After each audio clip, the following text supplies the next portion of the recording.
গাইবান্ধার সুন্দরগঞ্জে উন্নয়নের গতি আসতে না আসতেই থমকে যাচ্ছে তা। 2016 সালের 31 ডিসেম্বর দুর্বৃত্তের গুলিতে সংসদ সদস্য মঞ্জুরুল ইসলাম লিটন নিহত হওয়ার পর 2017 সালের 22 মার্চ উপনির্বাচনে জয়ী হন আওয়ামী লীগ নেতা গোলাম মোস্তফা। সংসদ সদস্য হিসেবে শপথ নেয়ার 253 দিনের মাথায় তারও মৃত্যু হয় দুর্ঘটনায়।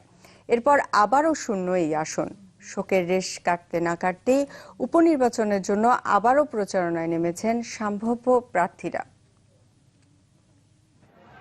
একটি পৌরসভা ও 15টি ইউনিয়ন নিয়ে গঠিত গাইবান্ধার সুন্দরগঞ্জ আসন 1973-এর জাতীয় নির্বাচনে আওয়ামী লীগ জয় পেলেও এর পরে এই আসনটি দখলে থাকে জাতীয় পার্টির। দীর্ঘ বিরতির পর 2014 সালের নির্বাচনে আবারও জয় পায় আওয়ামী লীগ। এরপর থেকেই আলোচনায় সুন্দরগঞ্জ। 2014 সালের 31 ডিসেম্বর দুর্বৃত্তের গুলিতে নিহত হন আলোচিত সমালোচিত সংসদ সদস্য মঞ্জুরুল ইসলাম লিটন। পরবর্তীতে উপনির্বাচনে সুন্দরগঞ্জ আসনের দায়িত্ব পান স্থানীয় আওয়ামী লীগ নেতা গোলাম মোস্তফা। কিন্তু শপথ গ্রহণের বছর পূর্তির আগেই সড়ক দুর্ঘটনায় আহত হয়ে মারা যান তিনিও। এরপর এক মেয়াদে দ্বিতীয়বারের মতো অভিভাবকহীন গাইবান্ধার সুন্দরগঞ্জ। অভিভাবক শূন্য হওয়ার কারণে একটা এলাকার যে পরিস্থিতি দাঁড়ায় সেই পরিস্থিতির মধ্যে আমরা আছি।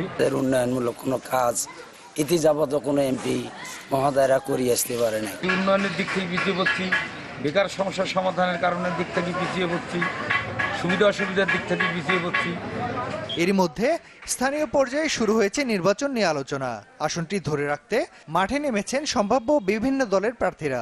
সুন্দরগঞ্জের সাধারণ মানুষকে সঙ্গে নিয়ে এবং আওয়ামী লীগের নেতাকর্মীদের সঙ্গে নিয়ে বিজয় নিশ্চিত করবে ইনশাআল্লাহ। তফসিল হলে তখন আমরা অবশ্যই চিন্তা করবো এবং দলগতভাবে আমরা আলোচনা করব যেখানে নির্বাচন করা যায় কিনা এবং অংশগ্রহণ করা যায় কিনা। যুব সমাজকে সাথে নিয়ে কাজ করতে পারলে সেটা দেশের জন্য উন্নয়ন ত্বরান্বিত করবে, সমাজের জন্য এবং যে কোনো সংসদীয় আসনের জন্য এই উন্নয়নটা ত্বরান্বিত হবে।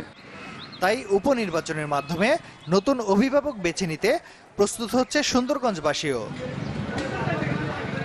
Desk report, channel 24।